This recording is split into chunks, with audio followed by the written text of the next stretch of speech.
Assalamualaikum warahmatullahi wabarakatuh. Alhamdulillah rabbil alamin. Wabihi nasta'inu ala umuri dunya waddin. Salatu wassalamu ala ashrafil anbiya wal mursalin sayyidina maulana Muhammadin wa ala alihi wa sahbihi wa ansarihi wa junudihi wa ahbabihi ila yaumiddin amma ba'd. Subhanaka la ilma lana illa ma 'allamtana innaka antal alimul hakim. Rabbi shrah li sadri wa yassir li amri wa hlul 'uqdatam min lisani yafqahu qawli. Pada bapak-bapak dan saudara-saudara hadirin jamaah Majlis Ta'lim malam Sabtu Masjid Jami Al-Ikhlas bersama ketua dan segenap pengurus DKM, ketua dan pengurus Majlis Ta'lim yang insya Allah semuanya kita senantiasa dimuliakan, diberkahi dan dirahmati oleh Allah Subhanahu wa Ta'ala. Marilah sama-sama kita baca Ummul Quran Suratul Fatihah untuk membuka dan mengawali pengajian kita pada malam hari ini. Mudah-mudahan dengan mukjizat, karomah dan barokah Surah Al-Fatihah Allah berikan kepada kita dan keluarga kita iman, Islam, ihsan yang kuat serta istiqomah di dalamnya. Allah berikan kepada kita ilmu yang manfaat, rezeki yang halal, yang thayyib, yang berkah untuk ibadah kepada Allah. Dimudahkan segala urusan kita, baik urusan dunia maupun urusan akhirat, dan Allah sampaikan kita kepada ma'rifat, husnul khotimah dan ridhonya fid dunya wal akhirah. Sekaligus Fatihah ini juga kita tujukan untuk arwah almarhum dan almarhumah, orang-orang tua kita, keluarga, sanak famili, para guru, para alim ulama, dan para muzaki dan munfikin musyaddiq ke Masjid Jami Al-Ikhlas ini. Mudah-mudahan semua selalu mendapatkan limpahan rahmat dan maghfirah. Diluaskan alam kubur mereka dan dijadikan kubur mereka raudhah min riyadil jinan. Lillahi ta'ala bidilkan niya wila hadratin Nabi Muhammadin sallallahu alaihi wasallam wa alihi wa sahbihi wa azwajihi wa dhurriyyatihi radhiyallahu anhum ila jami'il anbiya wal mursalin wal malaikatil muqarrabin wal awliya'il arifin al muhaqqiqin wal ulama'il amilin wa syuhada'i was salihin.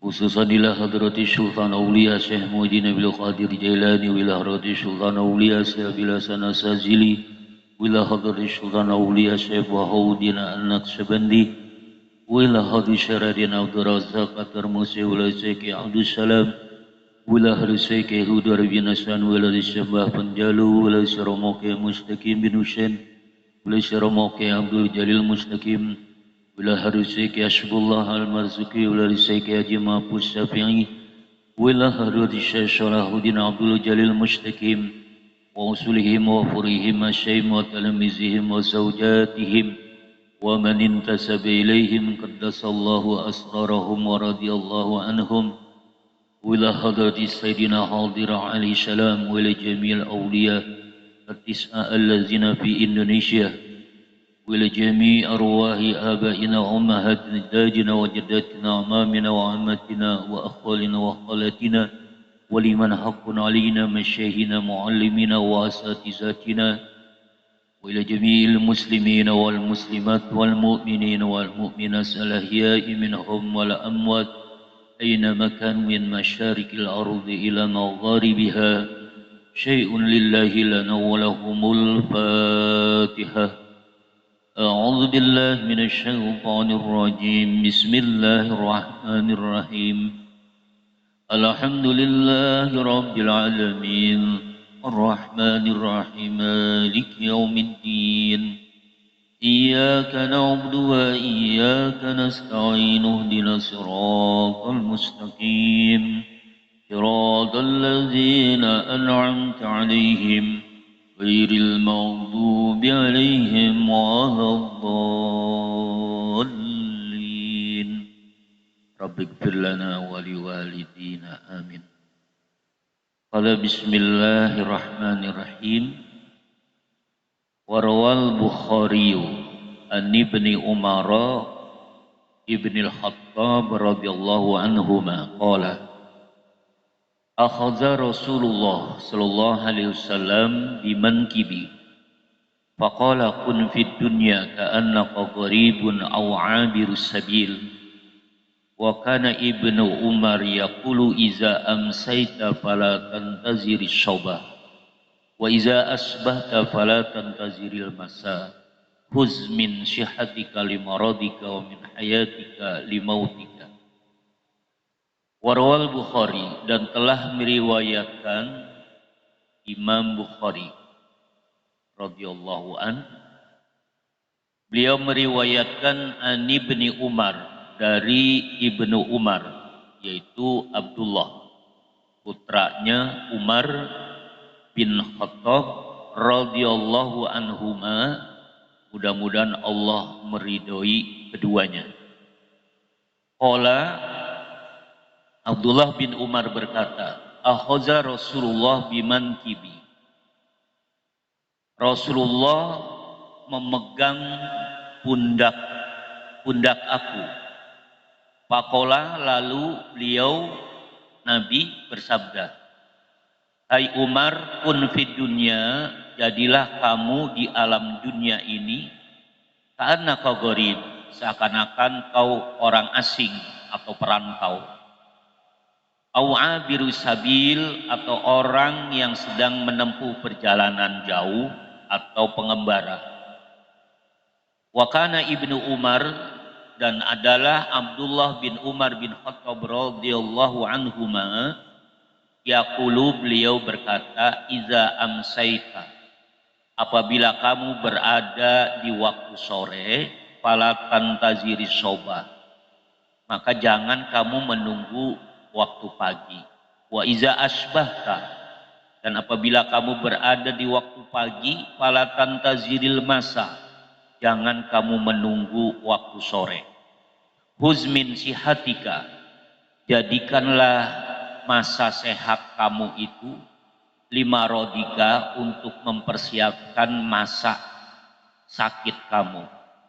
Wa min hayatika, dan gunakan masa hidup kamu itu limautika, untuk masa kematian kamu.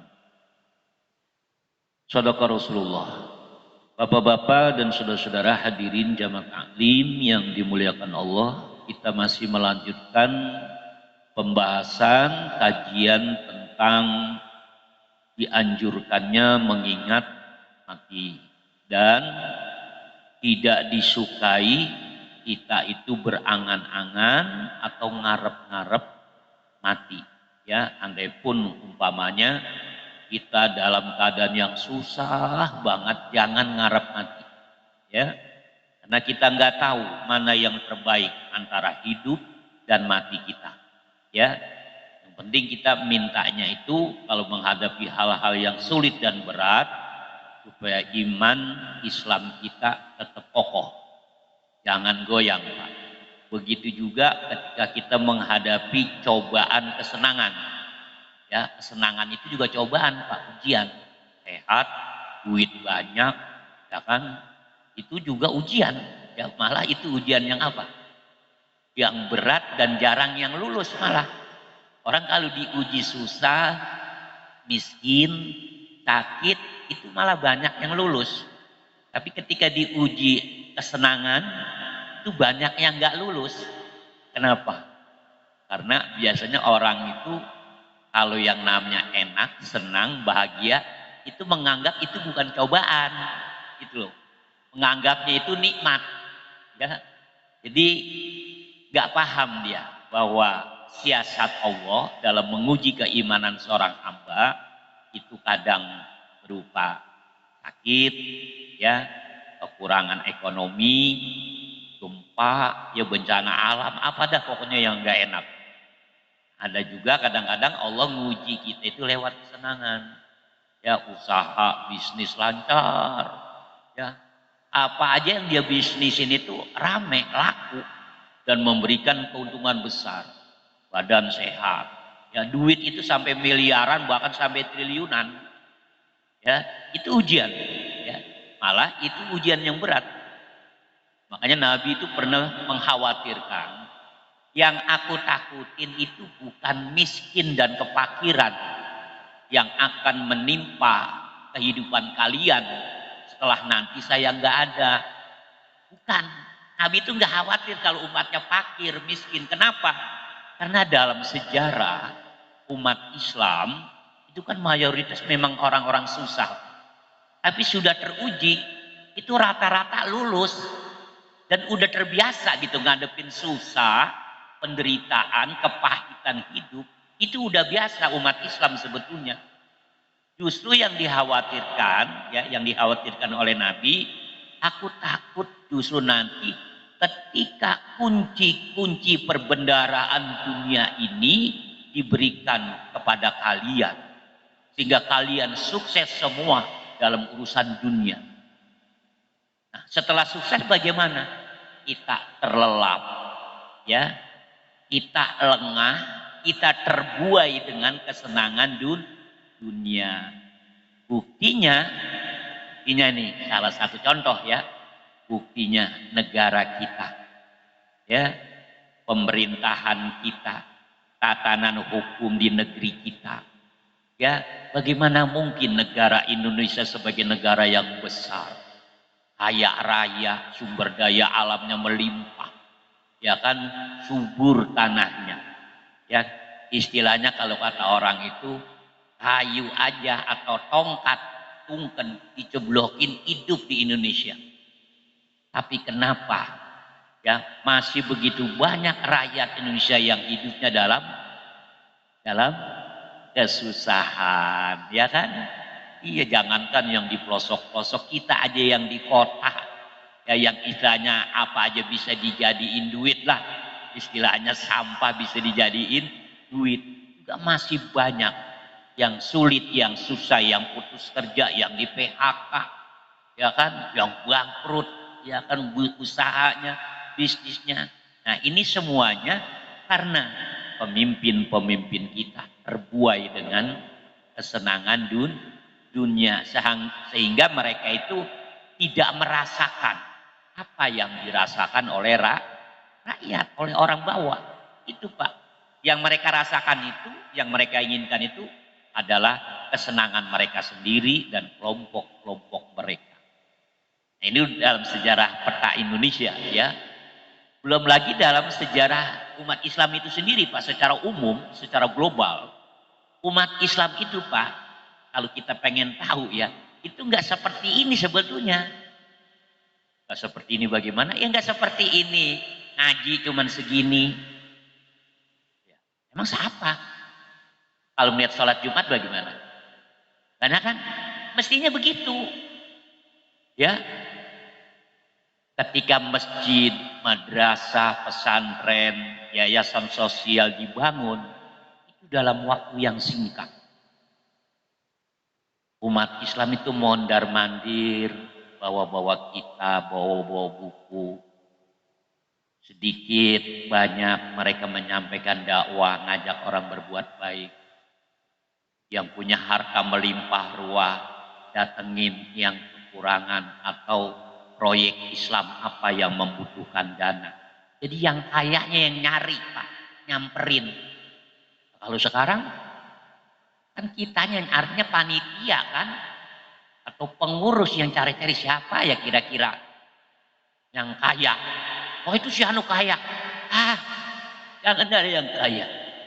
Cari yang murah hati. Karena Islam ini membutuhkan orang yang murah hati, bukan orang yang kaya.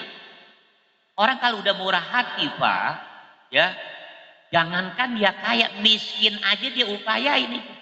Dia cari bagaimana ini ya, biar gua bisa bantu masjid, biar bisa bantu musola, biar bisa bantu pesantren, biar bisa bantu anak yatim, pakai itu.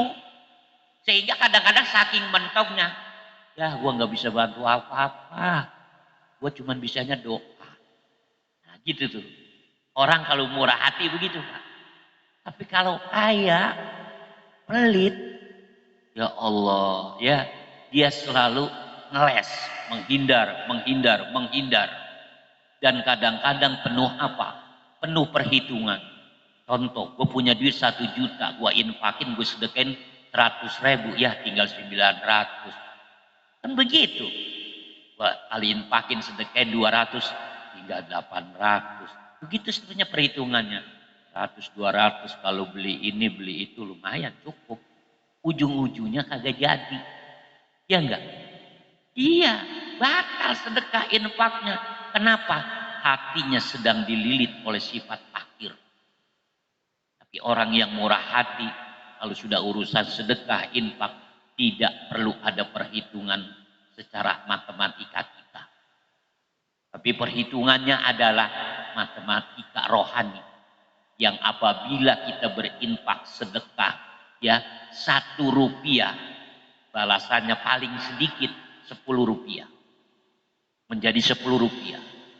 Kita infak sedekah 100, paling minim, paling sedikit, itu akan dirubah oleh Allah menjadi berapa? Menjadi 1.000. Ya, 1.000 menjadi 10.000, 10.000 menjadi 100.000, seterusnya. Itu minim-minimnya 10 kali lipat. Karena Allah Maha Kaya, dikeker hati kita. Wah, ikhlasnya tinggi. Dia infak 10.000, dibalas oleh Allah menjadi 1 juta. Itu. Ya, emang bisa begitu? Allah apa sih yang nggak bisa, Pak? Ini kita kan kena kurang yakin aja sama Allahnya. Dan ketika kita kurang yakin sama Allah, modelnya seperti itu, jangan merasa diri ahli surga. Iman kita sedang mengalami apa? Pengeroposan. Bahaya loh Pak, pengeroposan tulang aja bahaya. Ya kan? Ya tulang kita kalau terjadi pengeroposan bahaya nggak? Bahaya, apalagi iman Pak. Kalau udah terjadi pengeroposan iman, ya Allah ya, sholat kita, puasa kita, ngaji kita semuanya ambruk Pak. Nggak bernilai. Kenapa? Karena semuanya kan dibangun atau berdiri di atas iman yang kuat, yang kokoh. Kalau imannya keropos, ya otomatis bangunannya ambruk. Karena terjadi pengeroposan. Ya, nah, makanya kita harus jernih memandang hidup dan alam dunia ini. Kita kan yang kita lihat alam dunia seperti ini, kondisi umat Islam seperti ini. Ya, kalau dulu umat Islam modelnya kayak gitu tadi gambarannya Pak. Nah kemudian berubah tuh. Ya, setelah berdiri dinasti-dinasti itu, ya dinasti Umayyah mulai itu umat Islam goyang ya dalam semua dimensi kehidupan. Kenapa? Karena para pemimpin-pemimpin Islam pada saat itu udah mulai mabok dengan dunia. Zaman Khulafaur Rasyidin mana ada sih bangun istana? Gak ada Pak. Ya, itu 4 presiden khalifah Nabi itu nggak ada yang punya istana, jangankan istana, rumahnya aja itu ya kalau dibilang apa, kalau kita di sini rumahnya bilik gitu loh Pak.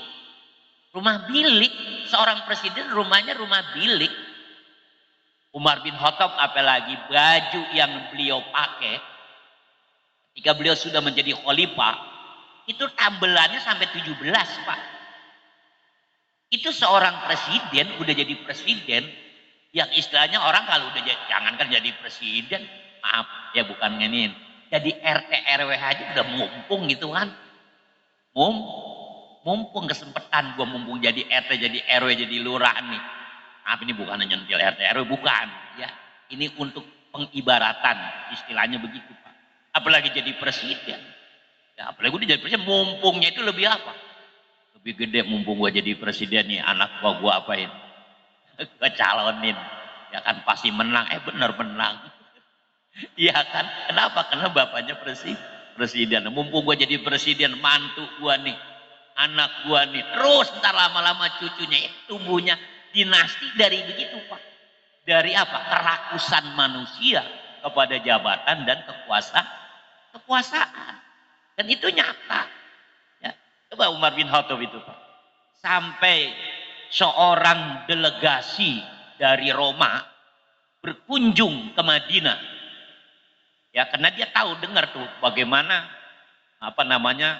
kehebatan kepemimpinan Umar bin Khattab. Seorang pemimpin yang sangat demokratis, sangat adil dan sangat tegas. Tapi di balik itu juga sangat lembut jiwanya. Pengen tahu, datang itu delegasi dari Roma, dari Romawi ya, datang ke Madinah, nanyain mana istananya Umar bin Khattab. Nanya sini, nanya sono, ya kan, sebelah sono makin lama kan makin dekat. Akhirnya ditunjuk tuh istananya Umar bin Khattab. Ya, itu orang yang ngunjukin di kelopak palanya. Lu jangan bercanda sama gua. Gua nanyain istana presiden, masa lu unjukin gubuk? Ya kan, udah begitu berderek lagi sama kandang kambing, sama kandang ayam di sekelilingnya. Kan kagak masuk akal banget kan? Rumah seorang pemimpin negara, pemimpin umat, pemimpin rakyat kayak begitu. Oh bapak gitu sih, kepala saya dikelepak. Habisnya lu nunjukin gue yang kagak-kagak. Kagak-kagak gimana tuan? Saya nanyain istana Umar bin Khattab. Yang mana? Emang itu. Emang itu doang punyanya, rumahnya, tempat tinggalnya ya itu. Ya percaya nggak percaya, akhirnya dideketin, dia samperin. Ya, dia samperin. Ya, kemudian dia ketok-ketok pintu. Gak ada yang keluar, katanya keluarnya dari samping, dari belakang ke samping. Ada apa Pak? Ya, saya pengen nanya, ya, apa benar ini istananya Umar bin Khattab? Emang kenapa Pak? Ya kagak, saya nanya aja, saya pengen ketemu. Saya pengen ngobrol-ngobrol, ingin bertatap muka langsung. Yang mana orangnya? Bapak anak buahnya ya? Atau pembantunya? Ya gimana ya? Nah, bingung Umar bin Khattab juga, dia terus terang. Saya orangnya, takut dia nggak percaya. Dibilang enggak juga bagaimana. Coba Pak unjukin yang sebenarnya itu Umar bin Khattab yang mana rumahnya. Dan sekaligus saya pengen ketemu langsung. Maaf Pak, terus terang aja. Kalau yang Bapak cari yang namanya Umar bin Khattab, ya ini yang di depan Bapak. Ah, yang benar Pak, jangan bercanda dong dengan. Saya nggak bercanda, memang inilah saya. Saya Umar bin Khattab. Betulkah Bapak ini yang tuan ini yang khalifah ini yang selama ini diceritakan begini begitu? Ya itu kan kata orang. Ya kan yang artinya ya inilah saya. Ya, kenapa Bapak atau tuan khalifah ini tidak membangun istana? Punya prajurit, ya kan, punya departemen ini, departemen itu, perkantoran apalah. Itu nggak penting Bapak. Yang penting rakyat makmur. Rakyat sejahtera, hidupnya nyaman dan bahagia. Bapak bisa begitu kepada rakyat seperti apa?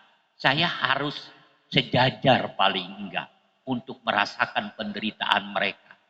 Gak bisa saya merasakan penderitaan mereka sementara saya di atas kemegahan. Ya, menyelesaikan kesusahan rakyat kok rapatnya di hotel yang mewah, di villa yang mewah. Mana mungkin? Ya kan?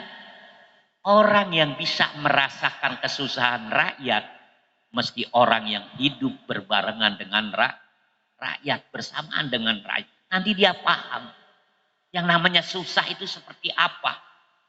Tapi kalau pemimpinnya adanya di gedung-gedung mewah, di tempat-tempat yang mewah, kalau mereka bicara ini semua demi rakyat, untuk kesejahteraan rakyat, itu bohong, itu sebuah retorika doang.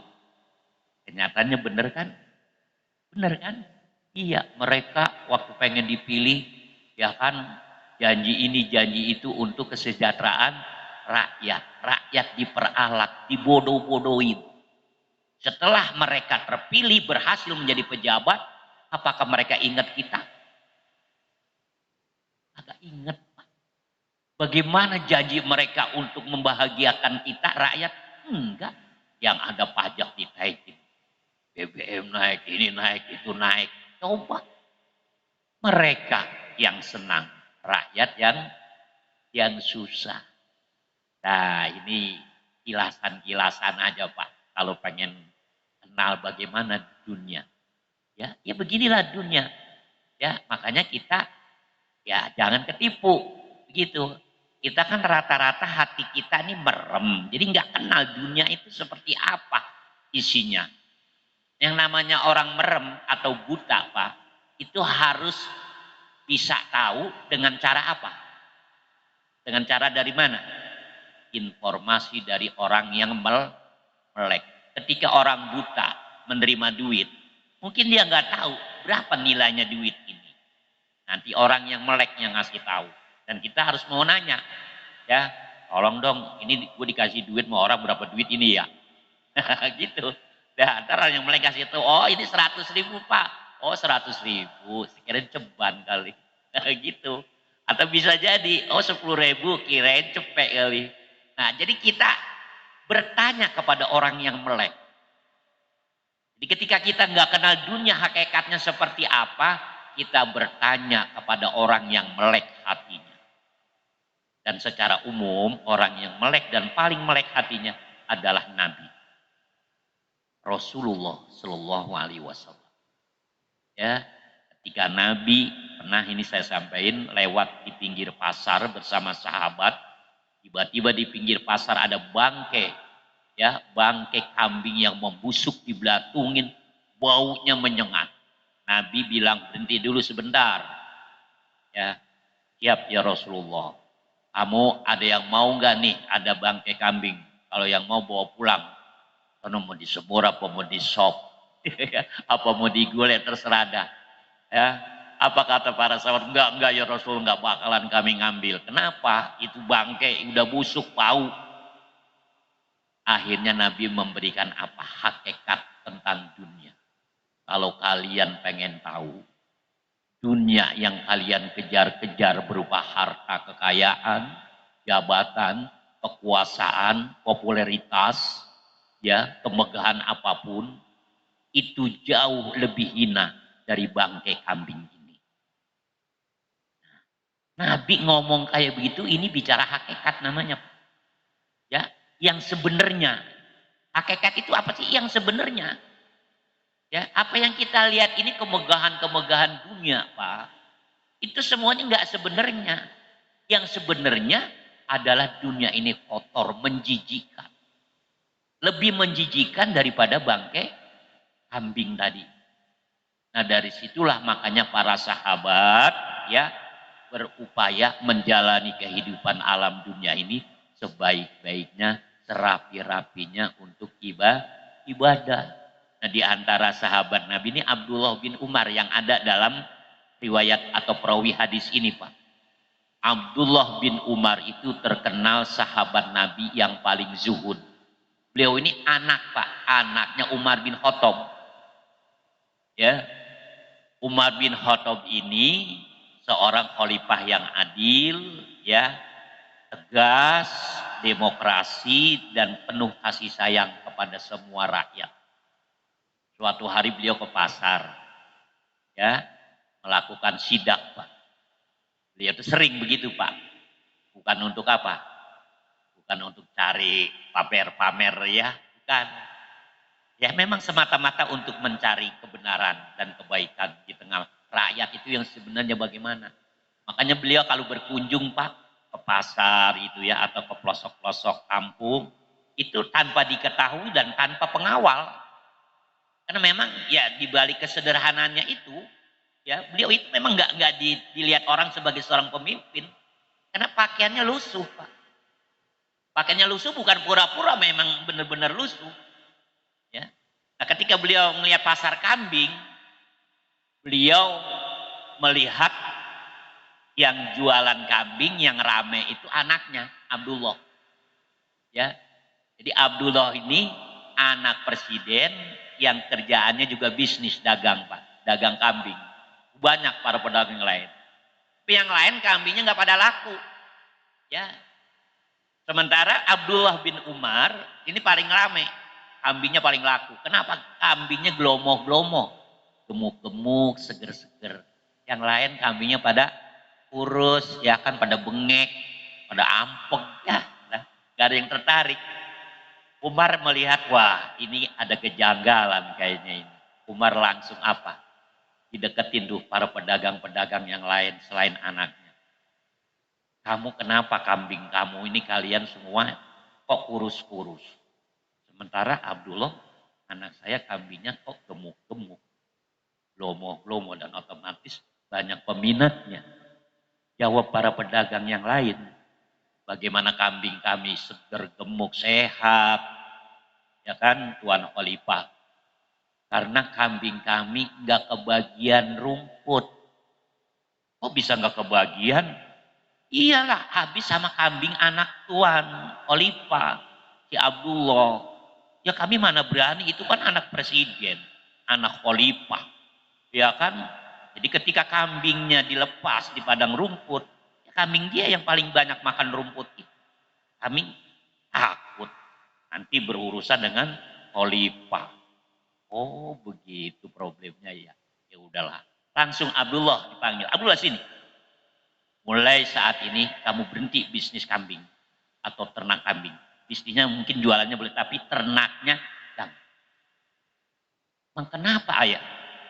Kan saya nggak nyerobot hak orang. Saya nggak menjolimi mereka dan saya nggak mengusir mereka loh. Cuman mereka sendiri yang pada mundur, pada ketakutan. Nah itu dia, karena kamu anak saya, mereka takut. Itu. Terus saya mesti berhenti, nggak boleh ternak kambing lagi. Iya, demi kemakmuran rakyat. Karena saya ngapain, terserah kamu. Yang penting jangan nyusahin rakyat. Itu aja intinya, jangan nyusahin rakyat. Dan Abdullah pada saat itu nggak kemudian marah, nggak terima. Siap ayah, saya akan berusaha, akan melakukan bisnis yang tidak merugikan dan menyengsarakan rakyat. Itu Pak Umar, anaknya digembleng benar-benar begitu.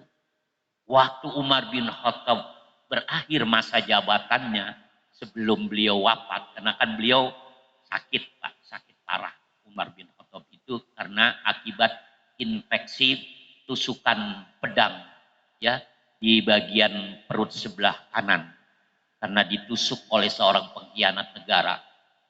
Ya orang baik mah Pak, ada aja musuhnya tetap. Ya kan apa lagi orang udah baik banget ada aja yang musuhin, Nabi aja dimusuhin. Coba ya.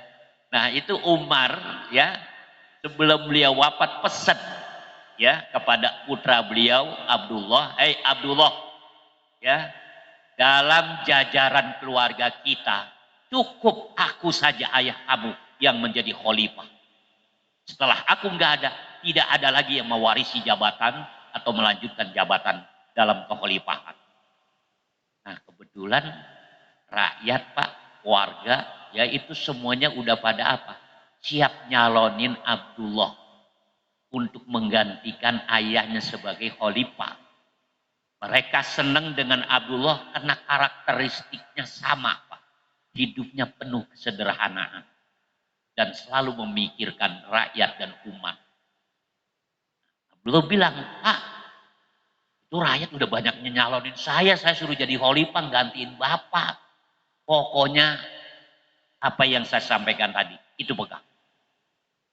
Jangan ada lagi seorang khalifah dari keluarga kita. Karena tanggung jawabnya dunia akhirat. Ya, di dunia kita mungkin bisa lolos pertanggungjawaban di hadapan rakyat.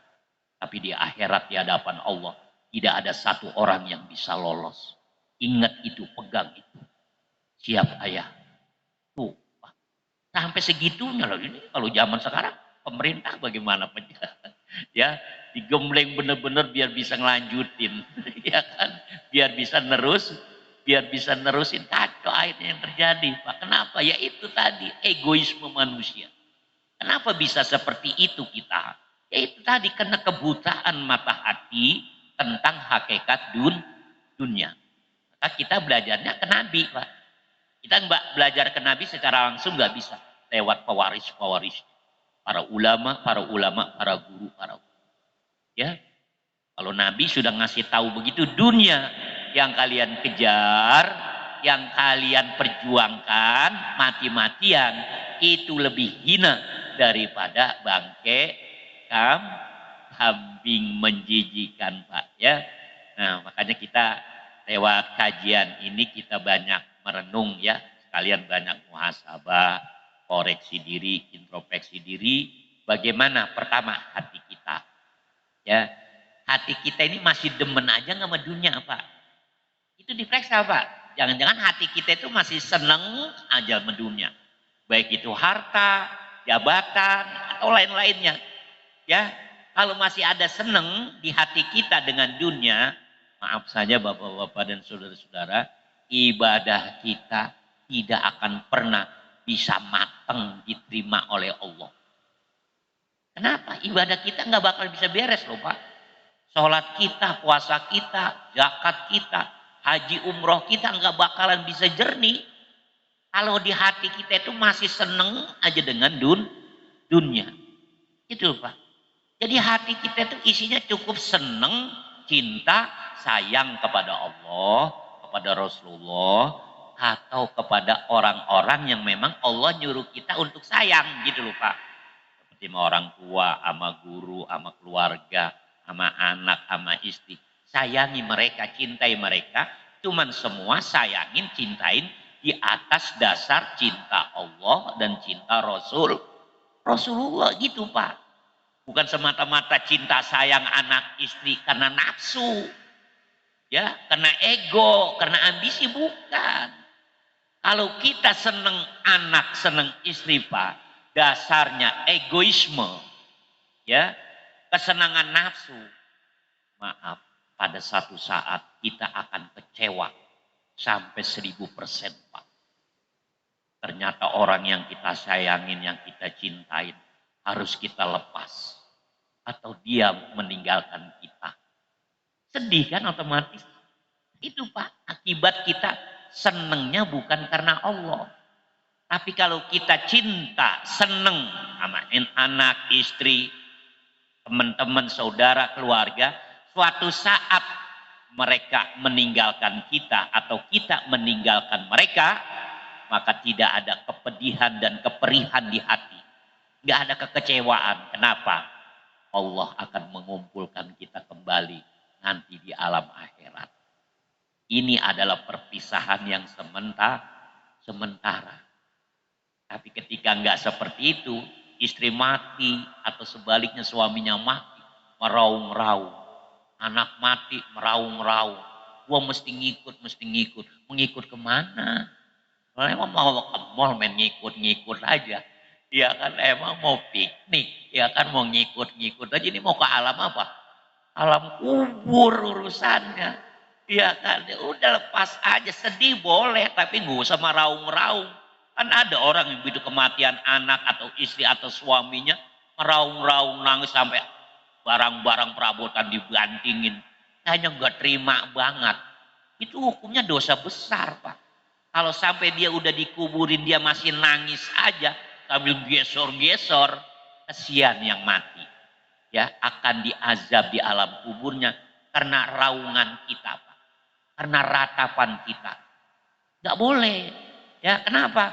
Kita harus ikutin prosedur yang Allah berikan kepada kita bahwa hidup ini akan terus bergerak, berjalan dan berputar. Ya, suatu saat kita ada seperti ini. Suatu saat kita akan tidak ada dan akan ada lagi. Begitu aja. Ya, dan itu nanti ada waktunya dan ada tempatnya kita dikumpulkan kembali, ketemu lagi dengan orang-orang yang kita cintain, yang kita sayangi karena Allah. Karena Allah. Jangan nggak karena Allah loh Pak. Kita ini kasih sayang kita, kumpul teman, ya saudara, keluarga, saling menyayangi, dasarnya harus karena Allah. Kalau nggak karena Allah nggak bakalan kumpul lagi, nanti selalu dipisahin. Nyari-nyari, mana si Anu. Agak bisa ketemu Pak. Tapi kalau kita dasarnya sayang, cinta sama orang karena Allah, sama keluarga karena Allah, sama siapapun karena Allah, kita nanti nggak usah nyari-nyari mana si Anu. Nggak usah, kenapa? Karena akan datang sendiri dia. Gitu. Nih, saya masih ingat, oh iya, kamu teman saya, tetangga saya dulu ya. Kan suka ngaji bareng kan di masjid, iya.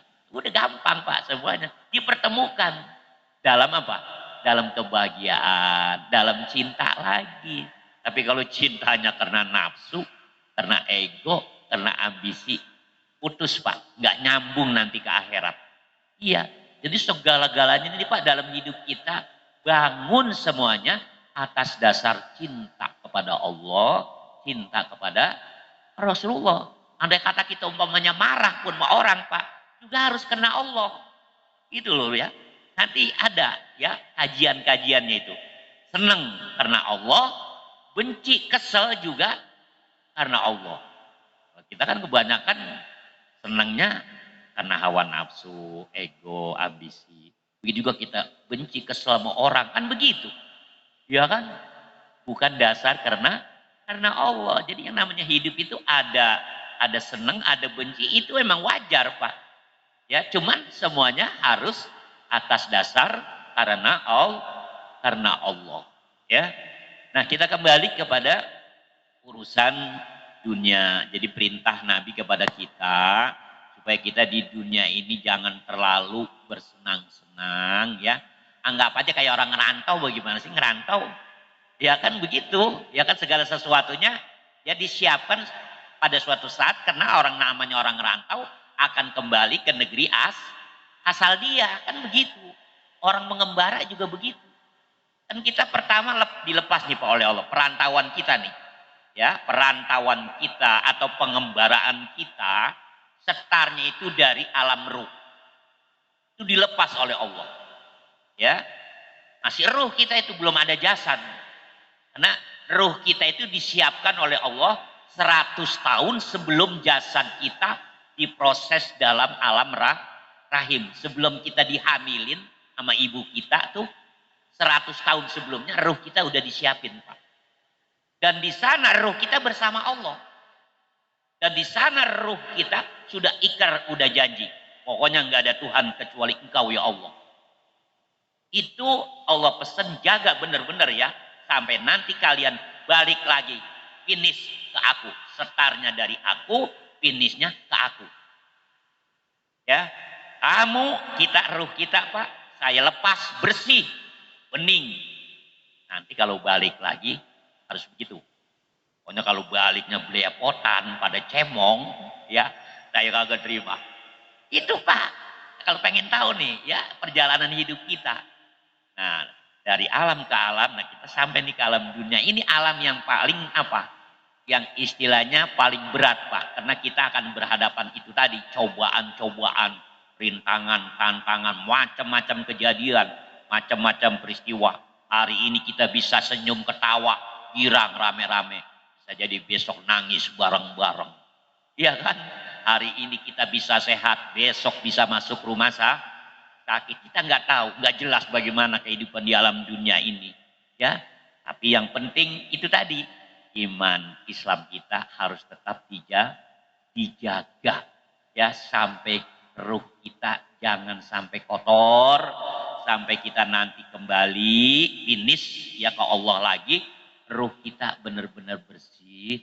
Nah, kalau bersih, Allah terima, Allah redho. Udah di sisi Allah, Pak. Karena itu, ya ruh kita harus dijaga. Kan kita sering kali kan kalau ada orang meninggal kita doain. Mudah-mudahan ruhnya atau arwahnya diterima oleh Allah dan ditempatkan di tempat yang mulia, yang terbaik di sisinya. Kan begitu.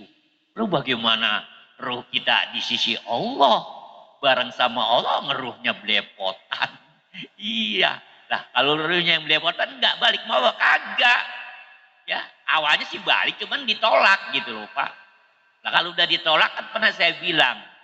Ya turun dari langit ke-7 tek sampai langit yang pertama. Ya langit pertama. Nah di situ baru malaikatnya ya kan tanya lagi kepada Allah, ini dikemanain? Apa dibalikin ke bumi lagi? Iya, balikin lagi ke bumi, ke tempat dia dulu tinggal, cuman di lapisan yang ke-7. Nah, yang kita tempatin sekarang ini lapisan pertama, Pak. Ya, nanti ada lapisan yang ke-7. Dan itu sampai sekarang pun teknologi Pak Sains belum menemukan hakikatnya yang sebenarnya. Bumi lapis 7 itu yang bagaimana kayak apa. Gitu ya. Tapi gambaran secara umum dalam beberapa naskah kitab-kitab ya klasik bahwa lapisan ketujuh itu adalah merupakan lapisan bumi yang paling gelap, Pak. Paling gelap nih umpamanya listrik mati nih.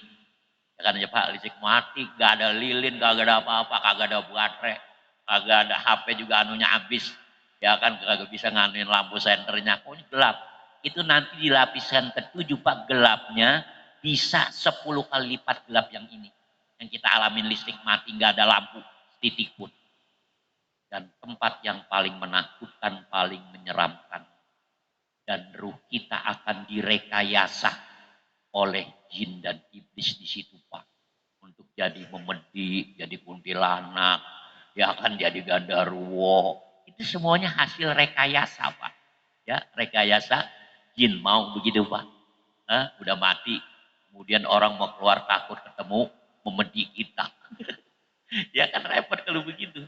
Andai kata nampak, menyeramkan dan menakutkan Pak. Iya kan ya boleh kita, apanya udah meninggal nih. Tapi ada yang melihat kita, tapi dalam bentuk yang apa?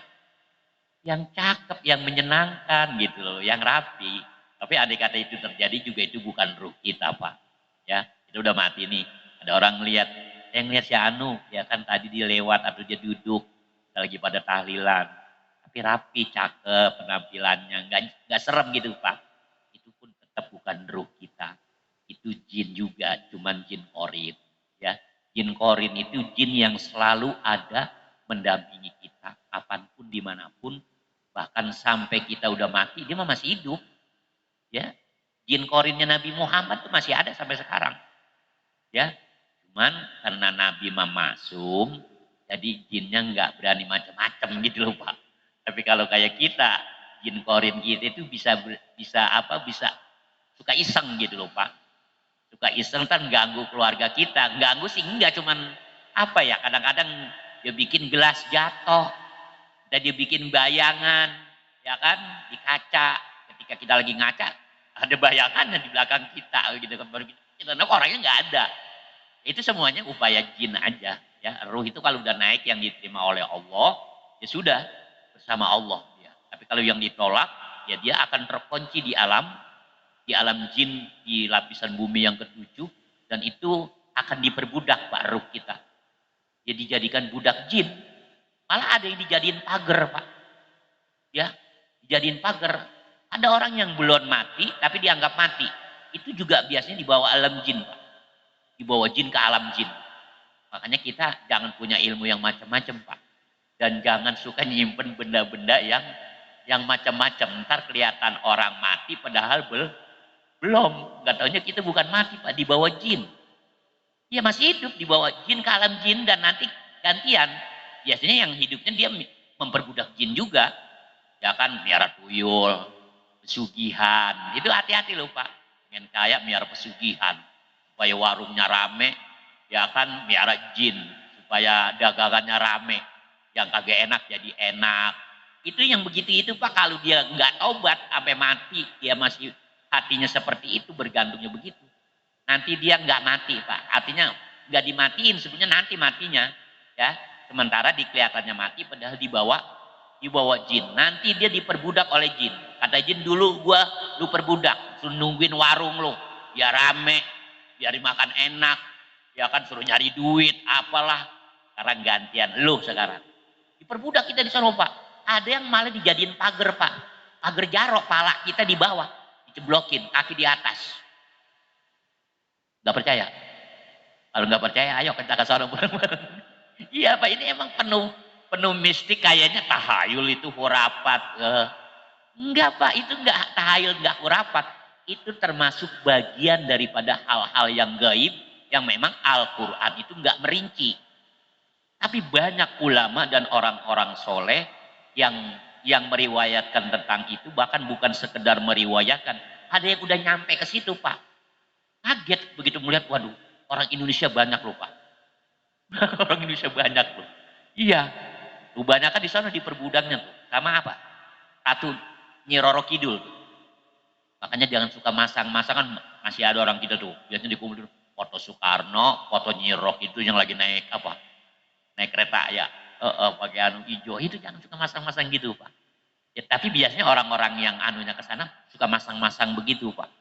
Ya itu nanti ribet itu meninggalnya. Ya bahkan belum meninggal tapi kelihatannya meninggal. Makanya ada orang yang udah meninggal kelihatannya dia seperti meninggal padahal enggak. Padahal itu kedebong. Padahal itu balok. Padahal itu papan. Cuman kelihatan kita karena disihir oleh jin, kelihatannya kita yang mati. Padahal kita yang aslinya dibawa oleh mereka, Pak. Tuh, hati-hati ini semuanya ya. Itu kembali kepada hati kita supaya dijaga. Makanya sekali lagi dijaga. Ya karena hati ini nanti kan langsung efeknya kemana? Ke ruh, Pak. Jadi kalau hati kotor, otomatis ruh kotor. Gitu ya. Kalau hati bersih, ya otomatis ruh juga akan bersih. Jadi upaya kita, ikhtiar kita sekarang bagaimana supaya hati kita itu steril. Gitu ya, dari hal-hal yang kotor. Andai kata ada yang kotor, cepat dilap, disapu lagi, dibersihin. Itu aja. Jangan terus-terusan udah belepotan, ya kan dihantam lagi tambah belepotan. Itu sangat sangat berbahaya. Ya. Nah, baik Bapak-bapak dan saudara-saudara, demikian kajian kita malam hari ini. Mudah-mudahan ya Allah ya. Oh ya, ada Pak. Ya ya.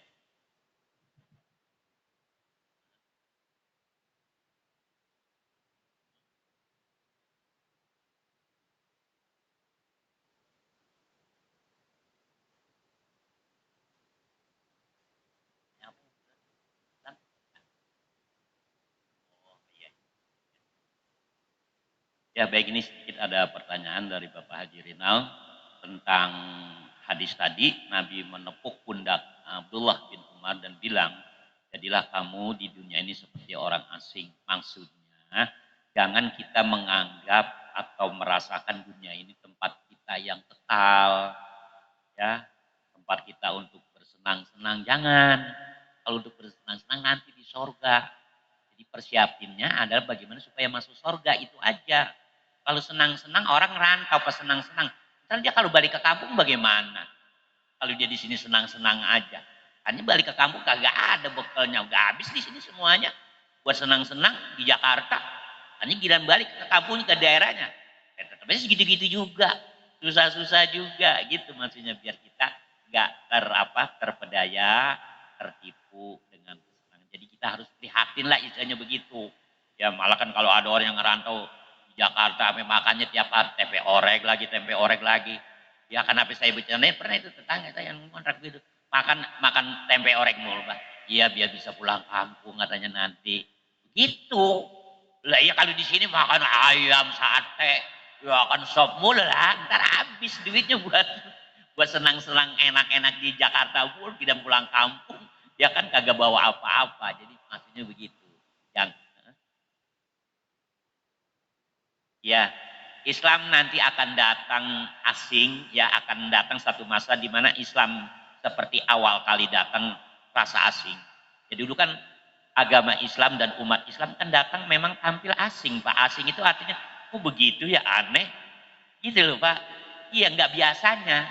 Nah sekarang umat Islam belum, Pak. Orang menganggap masih biasa-biasa. Entar suatu saat ketika Islam dikembalikan seperti titik awal dulu, semuanya akan kaget. Oh begitu ya Islam, oh begitu ya umat Islam. Iya, sekarang kan penampilannya gini-gini aja. Kagak bikin orang lain, umat lain keder kan. Nanti bikin keder apa?